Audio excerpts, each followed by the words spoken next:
Since its construction, and even during its construction, Denver International Airport, which primarily serves Denver, Colorado, and the surrounding area, has been the source of many conspiracy theories. At over 52 square miles, it is the largest airport in North America and the second largest in the world behind King Fahd International Airport. Its longest runway is 16,000 feet, or more than 3 miles long, making it the longest public service runway in North America. The airport itself is a 25-mile drive from downtown Denver, but 12 miles farther than the former Stapleton International Airport, which it replaced. However, anyone who has ever been to this airport and looked around carefully will generally report that certain parts of the airport are almost eerie and strange. There are strange, out-of-place paintings, sculptures, and symbols on the walls that you would not expect to see at an airport. But let's start from the beginning. The city of Denver, located roughly in the middle of the United States of America, with a population of about 650,000 people at the time, already had a well-established airport, Stapleton, in 1989, when the construction was approved by the authorities. At the time, this airport was perfectly suited to the needs of the time and the city, and many were puzzled by the estimated investment of $1.7 billion, which for various reasons eventually rose to $4.9 billion, 3 times Denver's total annual spending budget when the airport opened in 1995. The question arises, who financed this enormous sum? Even after almost 30 years, we cannot be sure, but we can only guess that about half of the money came from private investors, including the private account of Queen Elizabeth II, if the information is correct. In addition, some people believe that the Queen bought a property for herself near Denver. The other half of the money was city, state, and federal money, so taxpayers paid for it. Anyway, work began in the autumn of 1989 on the 85-square-mile site, which is roughly the size of Charlottesville, Virginia, and 9 times the size of Dallas-Fort Worth International Airport. The area was completely flat, with no hills, elevations, or depressions, so it is somewhat surprising that more than 110 million cubic meters of earth were moved during construction. In the most unexpected places, huge holes and tunnels were dug in the ground, while in other parts of the site, hills were raised. Later, the holes were filled in and the mounds were scattered, seemingly without any meaningful purpose or reason. It is said that at the beginning of the construction, 5 buildings half sunk into the ground were completed, which were then buried without explanation, and the work continued elsewhere. Subcontractors and workers were constantly and unprecedentedly replaced throughout the construction, with virtually no company involved in the project from start to finish. The construction managers were also careful to ensure that the same people did not work on particular parts of the vast site for more than a few months, would have given rise to the suspicion that the contractors wanted to avoid giving anyone a comprehensive view of the plans. It's better if everyone only sees a little bit of it, so that the little pieces of the puzzle don't fit together to form a whole picture. Of course, the dismissed workers talked about what they had experienced, and it soon became known that what you see on the surface of the construction site is only a tiny slice of the real work, because the real one goes on 6 floors deep underground. It was also soon leaked, so to speak, that a huge complex of buildings, bunkers, and tunnels were hidden several stories below the airport building. To confirm this, strange vents or ventilation equipments, sealed tunnel entrances or exits can indeed be seen in several places around the airport, although the airport management claims that there is nothing under the airport.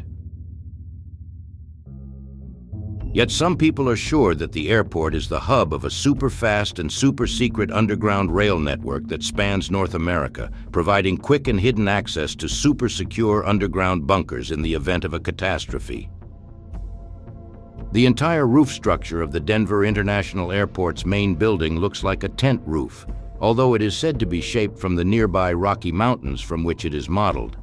Well, it's not so much the way it looks, but rather the material it's made of that's interesting.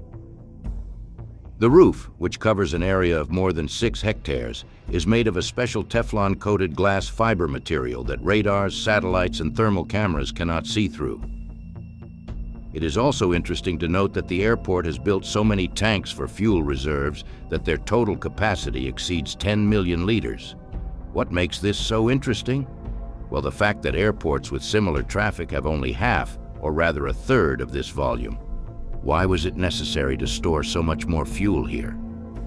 Of course, the weirdness doesn't end here. In fact, the best is yet to come. We'll get to those in a moment, but first I'd like to ask you, if you like the content you see, like the video and subscribe to my channel so you won't miss out on the next videos. Thank you.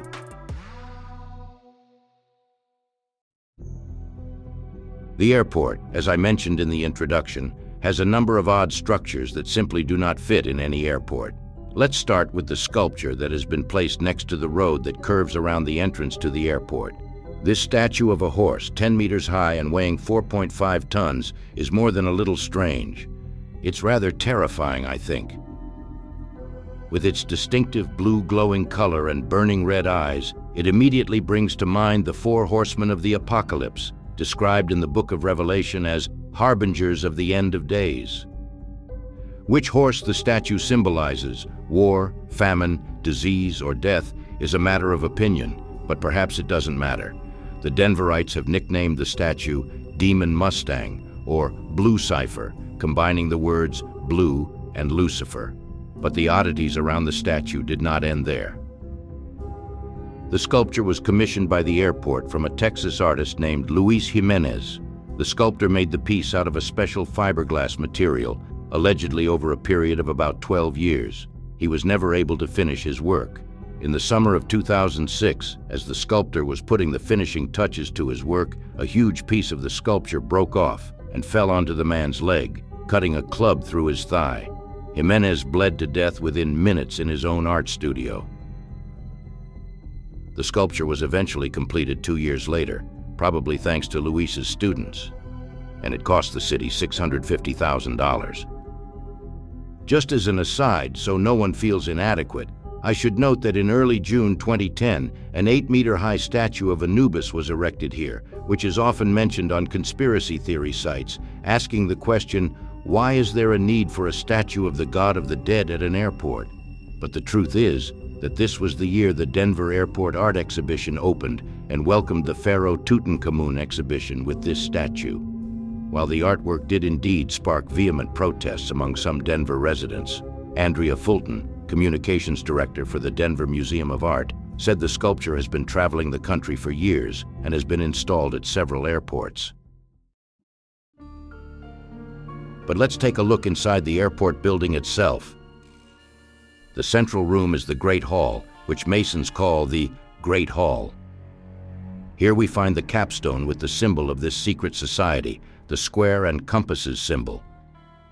On this stone there is also a text which reads, and I quote, "The time capsule beneath this stone contains messages and memorabilia to the people of Colorado in 2094. Well, there's a time capsule here that will be opened 100 years after the date on the stone by the people of Colorado. One is immediately reminded of the Georgia Guidestones Memorial in Elberton, which was blown up by an unknown person in early July last year. A time capsule was also placed under a similar stone at this memorial by a secret society whose identity is still a mystery.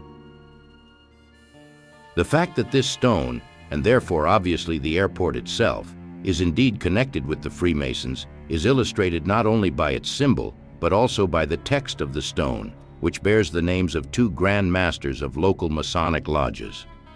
And below the date is the name of an organization, New World Airport Commission.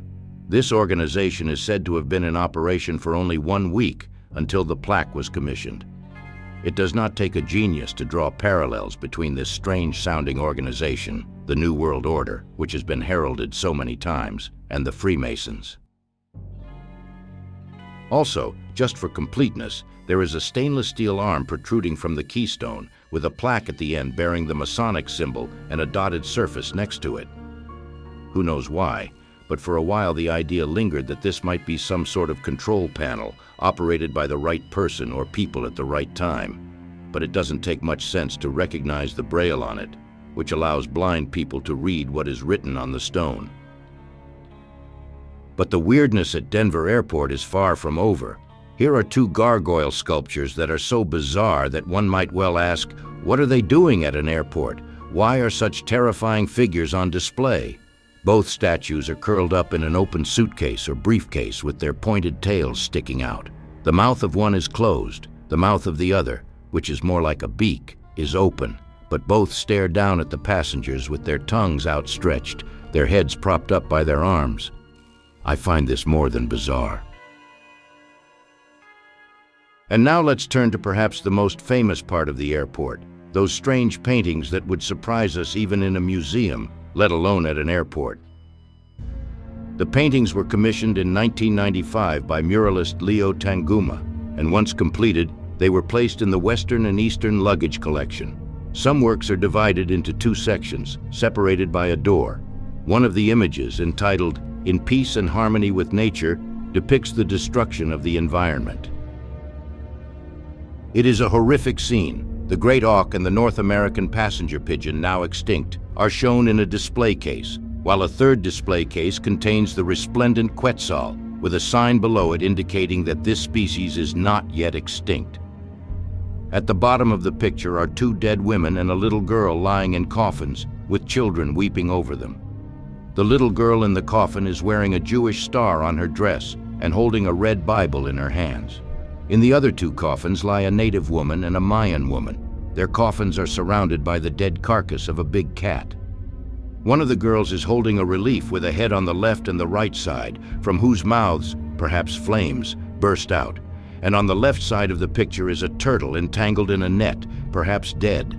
And the huge fire in the background, consuming everything, could symbolize a world catastrophe. The other part of the image, however, is much more uplifting and contrasts sharply with the previous one. Here, children are visibly happy and joyful, their clothing and appearance clearly depicting children of the world. Animals, full of life and energy, also appear in the picture, and the landscape in the background is as picturesque as if we were looking at the Garden of Eden. It is also striking that several of the Earth's environments are depicted, separated by trees, suggesting that the scene symbolizes the planet as a whole. Here, the quetzal bird is seen soaring happily above the celebrating children, and in the center of the picture is a strange rainbow-colored plant that everyone is clearly celebrating.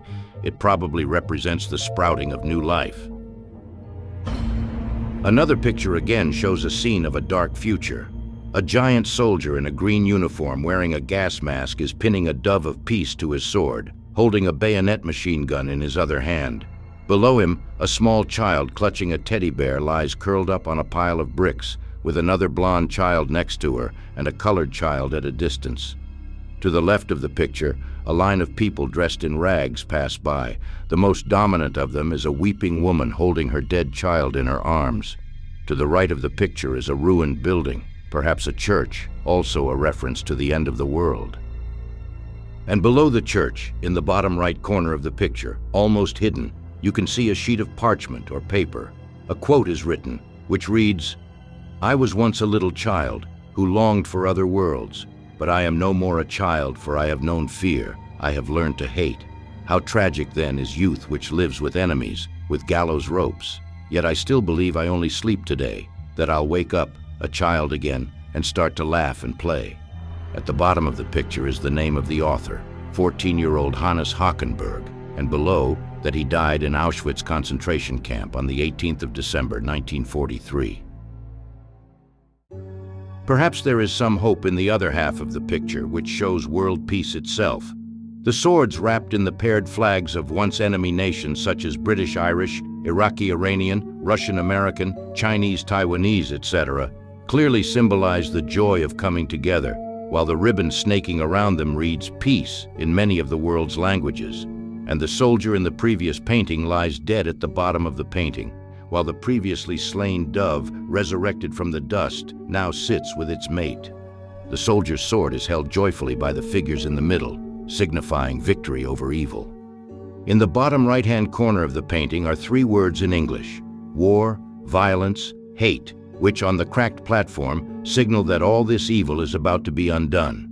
There is, it might be said, some confusion that the rainbow that spans the entire image above extends into the image presented before, giving the impression that this is the actual sequence of images. Who knows? These are not the only paintings on the walls of the airport, of course, but these were the ones that really stirred and made you think. But the airport still has something of interest for us. What may be striking even to the most skeptical is the layout of the airport, where the runways are arranged in a way that reminds us of the swastika. Well, let's accept that nothing is left to chance in a project of this scale, especially when it is not a drawing that is made on a just-so basis. We conclude our series of oddities with an unexplained event that occurred on the 16th of February 2007 at Denver Airport. In a short period of 3.5 hours, a total of 26 windows of 14 aircraft were cracked. An official investigation was launched by the NTSB, but no explanation was found for this strange incident. It was suggested that the windows might have been shattered by large particles of sand blowing in strong winds. Well, aircraft windows are designed to withstand much greater forces, so this idea was eventually dismissed.